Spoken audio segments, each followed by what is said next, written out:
जरा यहाँ सुनो, फॉर वीक एसिड्स हमें पता है जो डिग्री ऑफ डिसोसिएशन होती है वो डाइल्यूशन पे डिपेंड होती है। अगर हम डाइल्यूशन करेंगे तो डिग्री ऑफ डिसोसिएशन बढ़ जाएगा, यानी कि वो वीक एसिड टूटेगा। वीक एसिड के बारे में बात कर रहे हैं ना, और जो मोलर कंडक्टेंस होती है वो भी डाइल्यूशन पे बढ़ती है ना, हम डाइल्यूट करेंगे तो वो बढ़ेगा, ठीक है ना। मोलर कंडक्टेंस और डाइल्यूशन पढ़ा है मैंने। जब अल्फा डायरेक्टली प्रोपोर्शनल डाइल्यूशन को, molar conductance at some concentration वो भी डायरेक्टली प्रोपोर्शनल डाइल्यूशन को, तो ये होगा ना इसके बराबर।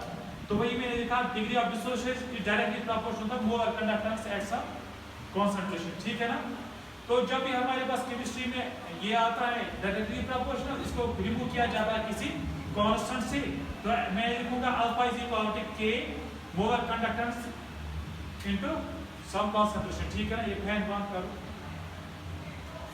अब देखो मेरे पास, इसको मैं मानता हूं, अच्छा लगता है इसे इक्वेशन फर्स्ट, इसको मैं मानता हूं इक्वेशन फर्स्ट, ठीक है ना।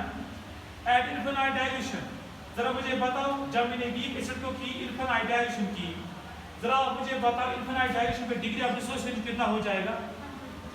100% हो जाएगा ना, सारा डिसोसिएट हो जाएगा ना। इसी मैंने लिखा एट इनफिनिट डाइल्यूशन अल्फा बन जाएगा 1 इज इक्वल टू के, अब मोलर कंडक्टेंस किस पे? एट इनफिनिट डाइल्यूशन पे, ठीक है ना। ये बन गई मेरी इक्वेशन सेकंड। मैंने किया divide equation first and second, divide equation first and second, वो क्या आया? Alpha by 1, alpha equation first alpha by 1 equation second का, और यहाँ पर के molar conductance at some concentration divide by के मोलर कंडक्टेंस, के molar conductance at some concentration divide by के molar conductance at infinite dilution, ठीक है ना। तो के और के ऊपर भी ये हो गया खत्म, तो यहाँ पर अल्फा बाय 1 होता है अल्फा ही, तो molar conductance at some concentration divide by molar conductance at infinite dilution, alpha निकला इसके बराबर, ठीक है ना।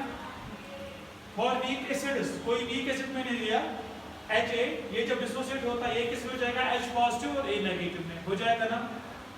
मैं मानता हूं जब टाइम t था इज इक्वल टू 0, तो इसकी कंसंट्रेशन थी ना 100%, मैं मानता हूं C की इसकी कंसंट्रेशन, तो अभी बात एक टूटा, टाइम 0 था, ये कुछ नहीं टूटा, ये भी कुछ नहीं टूटा, यानी कि 0 होगा, ये 0 होगा, समझ में आया। अब जब कुछ t था, जब ये पानी में कुछ डाला हमने या किसी सॉल्यूशन में डाला, तो ये टूटेगा ना। अब C में से कितना टूटा? मैंने माना C अल्फा टूटा, ठीक है ना।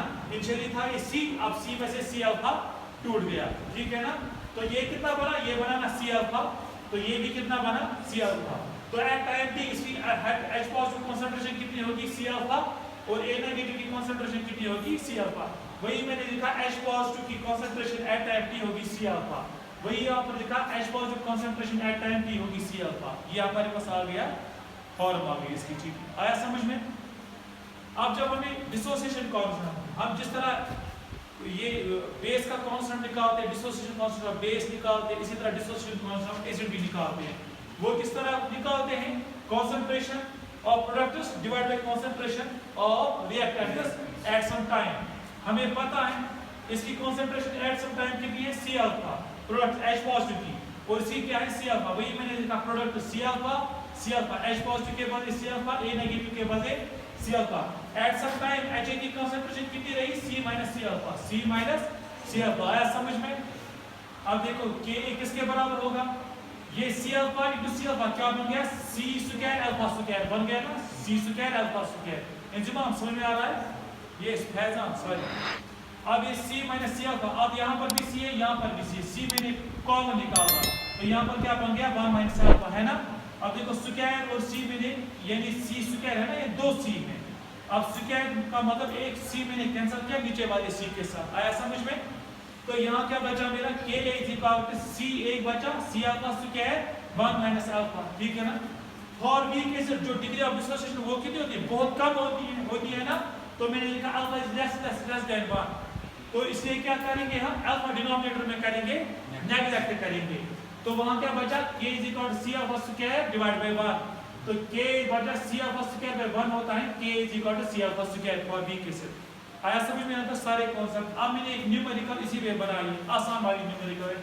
क्वेश्चन बोल रहा है if 0.1 molar acetic acid has molar conductance at some concentration 5 and molar conductance at infinite direction कितना? इसका 500। यूनिट्स को मैं नहीं लिखूंगा क्योंकि यूनिट्स इसके बड़े हैं, वो तो मैंने आपको सिखाया है निकालना, ठीक है ना। बोल रहा है आपको कैलकुलेट करो अल्फा, डिग्री ऑफ डिसोसिएशन करो, परसेंटेज अल्फा करो, परसेंटेज डिग्री ऑफ डिसोसिएशन करो, H पॉजिटिव निकालो, pH निकालो, Ka निकालो, pK निकालो। सारा आसान सी न्यूमेरिकल है, सिर्फ ये कॉन्सेप्ट आपको क्या करने हैं, अप्लाई करने हैं। सबसे पहले मैं निकालूंगा अल्फा। क्या निकालूंगा? अल्फा। आया समझ में? मैंने भी बताया अल्फा किसके बराबर होता है? Molar conductance S concentration divided molar conductance eight infinite dilution. अब मैं अल्फा निकालूंगा दिस डिवाइड बाय दिस। अब मुझे ये तो दिया है क्वेश्चन में कितना मोलर कंडक्टेंस कंसंट्रेशन इज 5 है ना, 5 and molar conductance infinite dilution कितना दिया है? 500 दिया। तो मैं लिखूंगा 5 डिवाइड बाय 500 है ना, इसका वैल्यू दिया है 5, इसका है 500। तो इसको मैं लोएस्ट फॉर्म में लिखूंगा 5 1 are 5, 500 are 500। आया समझ में?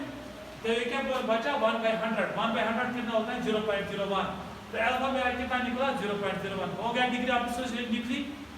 अब परसेंटेज अल्फा किसके बराबर होता है? अल्फा को मल्टीप्लाई करो 100 से, वहां पर निकल दिए परसेंटेज अल्फा निकलता है। अल्फा तो यहां था निकला 0.01। परसेंटेज अल्फा आपने निकला 0.01 into 100, ठीक है ना। तो परसेंटेज अल्फा कितना निकला? 0.01 को मैंने लिखा 1 डिवाइड बाय 100 से, ठीक है ना, क्योंकि पॉइंट के बदले आ जाएगा 1, इन दो डिजिट के बदले आ जाएगा 2 0 बन गया 100 into 100 अपना 100 हो गया कैंसिल। परसेंटेज अल्फा कितना निकला? 1%। आया समझ में? अब H पॉजिटिव हमें बोल रहा है कंसंट्रेशन बताओ, क्वेश्चन में बोल रहा है H पॉजिटिव कंसंट्रेशन भी बताओ। हमने यहाँ पर निकाली H पॉजिटिव कंसंट्रेशन किसके बराबर है? C अल्फा के बराबर। C कंसंट्रेशन वो तो हमें क्वेश्चन में दिया गया था 0.1 मोलर कंसंट्रेशन। तो मैं यहाँ पर लिखूंगा 0.1। अल्फा कितना दिया गया है? 0.01। तो मैं लिखूंगा C के बदले 0.1 into अल्फा कितना है? 0.01, ठीक है ना। इसको जब सॉल्व करेंगे वो बन जाएगा 10⁻³ कैसे बन जाएगा 10⁻³ जरा यहाँ ध्यान दे दो।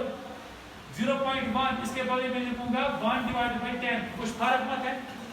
तो जिसका कुछ पावर उसका पावर 1 होता है, ये ऊपर जाएगा, ये बन जाएगा 1 × 10⁻⁻1। 1 × 10⁻⁻1 होता है 10⁻⁻1। आया समझ में? अब ये है 0.01, 0.01 इसको मैं इस तरह लिख सकता हूँ 1 डिवाइड बाय 100। तो 1 डिवाइड 100 को इस तरह लिख सकते हैं 10⁻² से, है ना। ये 10⁻+2 मेरे ऊपर के ये बन जाएगा ना 1 × 10⁻−2। 1 × 10⁻² हो गया ना 10⁻−2 ही। यहाँ का कितना निकला 10⁻−1 और यहाँ कितना निकला 10⁻−2। बेसिस एंड सेम पावर्स क्या हो जाएंगे? ऐड। तो ये क्या बन जाएगा 10⁻3। वही मैंने लिखा ना 10⁻3 यहाँ पर। आया समझ में? तो H पॉजिटिव भी हमें निकला कितना? H पॉजिटिव आयन की कंसंट्रेशन निकली 10⁻3। ठीक है, यहाँ तक क्लियर बात है। अब हमें क्या बोल रहा है? अब निकालो आप। अब हमें क्या बोल रहा है? H पॉजिटिव भी निकालो, बोल रहा है pH निकालो। क्या बोल रहा है? pH निकालो। हमें पता है ना pH किसके बराबर होता है? मैंने आपको एक बार बताया pH, P का मतलब क्या होता है? Negative log. किसका? जो उसके सामने होगा। किसका बोल रहा है? H पॉजिटिव का बोल रहा है ना। तो हम pH निकाल सकते हैं ना, -log ऑफ H पॉजिटिव। तो हमें निकाली यहाँ पर कंसंट्रेशन तो निकाली कितनी? 10⁻³ निकाली ना। तो ये आ जाएगा इनटू ये आ जाएगा कंसंट्रेशन ऑफ 10⁻3। आया समझ? मैंने आपको दिखाया समझाया एक बार pH is equal to negative में ऐसे ही रखूंगा बाहर, है ना। जरा log 10⁻³ को मैं सॉल्व करता हूँ। आप देखो यहाँ पर log m⁻n किसके बराबर होता है? n आता है सामने log m, है ना। तो n आएगा सामने, n क्या है इसका? -3 और log n क्या है? log 10 into log 10। आया समझ में? तो pH किसके बराबर निकला? माइनस पापा इधर ही है, -3 log 10 होता है 1 के बराबर, ये होता है 1 के बराबर into 1। आया समझ में? pH किसके बराबर निकला? माइनस क्या हुआ? +3। तो ये क्या है? एसिडिक सॉल्यूशन है। आया समझ में? pH भी निकला। अब क्या बोल रहा है हमें? K निकालो, डिसोसिएशन कांस्टेंट एसिड निकालो।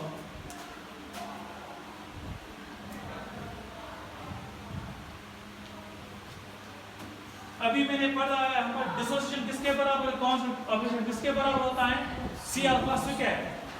मैंने आपको पढ़ा है Ka किसके बराबर है? C⁴. Ka इसके बराबर है सी कॉन्सेंट्रेशन, वो तो हमें दी हुई कितनी 0.1 इंटू अल्फा। अल्फा से क्या है, अल्फा तो मुझे यहाँ पर निकला, कहाँ पर निकला, यहाँ पर अल्फा, अल्फा यहाँ पर निकला 0.01, 0.01, मगर इससे क्या है, आया समझ में? तो के किसके बराबर निकलेगा, 0.1 के बदले लिखा 1/10, ठीक है ना। अब 0.01 के बदले में दो बार लिखूंगा, 0.01 इंटू 0.01, इसको भी लिखता हूं इस फॉर्म में, के ए बन जाएगा 1/10 इंटू, इसके बदले लिखूंगा 1/100, है ना, पॉइंट के बदले आ जाएगा 1, इसके बदले 0, इसके बदले भी आ जाएगा 1/100, 1/100। यहां तक आया समझ में? आयमन समझ में आया?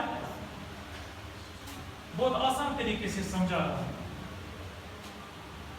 मैं। इसको इस तरह लिख सकता हूं, के ए 10 इंटू दिस, वो कितना हुआ 1 2 3 4 5 0, 1/5 0, 1 2 3 4 5, है ना। तो ये मैं इसको इस तरह लिख सकता हूं, 1/10 इज पावर 5 प्लस 5, वो हुई ना। अब प्लस 5 को ऊपर किया, ये बन जाएगा 10 और माइनस, तो के कितना निकला मेरा 10 पावर -5। आया समझ में? डिसोसिएशन कांस्टेंट ऑफ बी के कितना निकला 10 पावर -5। आया समझ में? आप क्या बोल रहा है हमें क्वेश्चन में, क्या निकालो, पी के ए निकालो। आप क्या बोल रहा है हमें? आप बोल रहा है मुझे पी के ए निकालो। पी के, जिस तरह पी एच का मतलब होता है नेगेटिव लॉग ऑफ जिसके सामने, पी के का क्या मतलब है, नेगेटिव लॉग ऑफ के। मैंने समझा है ना, पी का मतलब होता है नेगेटिव लॉग, नेगेटिव लॉग किसका, के का। आया समझ में? ये सारी क्वेश्चंस पूछे जाते हैं और बच्चे मालूम हो जाते हैं कि ये क्या बला आ गई, हमें कैसे पता निकालना है, हम कैसे इसको निकालेंगे। सिंपल सा कॉन्सेप्ट है, ये तो वैल्यू देने ना आप कुछ भी निकाल सकते हो। समझ में आया? जरा देखो, P K A is equal to negative log of K, तो आपने भी निकाला, कितना निकाला, के 10 पावर -5, 10 पावर -5, यही आया ना। पी के ए किसके बराबर निकला, नेगेटिव लॉग ऑफ, नेगेटिव को मैं बाहर दूं, ये बन गया ना फिर से log m raised power n, ये वही बन गया ना log, अभी मैंने बताया log m raised power n, n आता है सामने, ये बनता है n log m बनता है, ये आएगा ना। इसमें n कौन है, 10 पावर -5, वो आ जाएगा सामने, वो आ जाएगा। अब ये बन जाएगा log m raised power m, ये है log, ये है m, ये है n मेरा। आया समझ में? n आ जाएगा सामने, क्या बन जाएगा, ये बन गया मेरा -5 इंटू log 10, ये आ जाएगा ना, -5 आया सामने और ये बन गया log 10। इसको खोल के दिखाओ, खोल के दिखाओ इसको। आया समझ में? अब पी के इज इक्वल टू -5, इसके बाद आ जाएगा 1, log 10 किसके बराबर होगा, 1 के बराबर। पी के कितना निकला मेरा, +5। समझ में आया? अच्छे से आया समझ में? जरा ध्यान रखो, इधर एक शॉर्टकट समझो। आपको H पॉजिटिव आयन कंसंट्रेशन कितनी निकली, 10 पावर -3, इसका ये क्या आया, pH आया +3। आपका K क्या आया, 10 पावर -5, और Pk क्या आया, +5। आया समझ में? जो इसका ये आता है ना, उल्टा आता है, मगर ध्यान रखना तब जब ये सीधा सीधा आता है, जब ये सीधा सीधा 10 पावर आ जाएगा, 10 पावर 2, 10 पावर 3, उस वक्त ये करना है। अगर इसके सामने कोई फैक्टर आ गया ना, 2 into 10 पावर या 3 into या समथिंग into 10 पावर कुछ आ गया, उस वक्त शॉर्टकट मत करना, -3 को बनाओगे +3, ऐसा मत करना। उस वक्त यही मेथड अडॉप्ट करके सॉल्व करना। समझ में आया? चलो।